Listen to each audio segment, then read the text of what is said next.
Welcome to the investment markets overview for the week ending the 23rd of July 2021. We've been talking about inflation of late, transitory or otherwise, but how do you define it?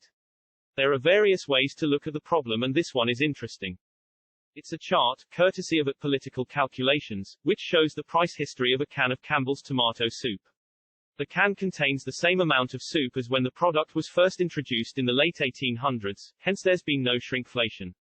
There is no disputing the price inflation in respect of this staple product, but what should interest us more, is the flatlining of price until the early 1970s. This week's overview provides some important insight to this and to valuations in general. The overview includes the performance statistics for the main stock indices. These were mixed, as were the commodities covered. Whilst the cryptocurrencies and sovereign bond yields diverged, the former higher in the main, the latter lower. The currency winners and losers are also shown.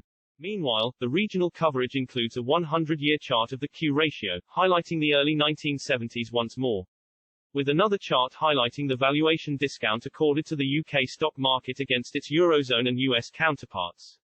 Whilst out east, the stunning inflation of the cost of hosting the Olympic Games is shown. The common denominator between the Campbell Soup price chart and the long-term Q ratio chart shown within the US section, is the trend change that is evident from the early 1970s.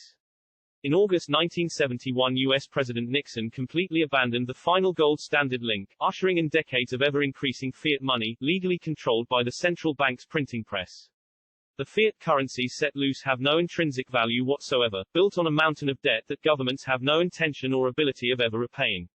Furthermore, it's of interest to note that CO2 emissions, the purported cause of global warming and today's number one bandwagon, climate change, also accelerated from the early 1970s, as can be seen within this week's final chart.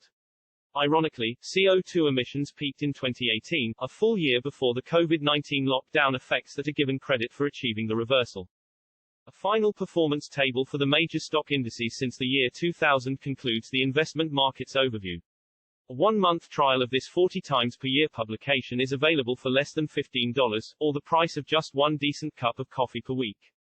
It's an ideal opportunity to grab the bargain discount for 4 publications. We strive to turn the technical into plain-speaking observations, backed up by factual charts and context. Join us for a guide through the maze of economic and market data via the weekly 5-page overview.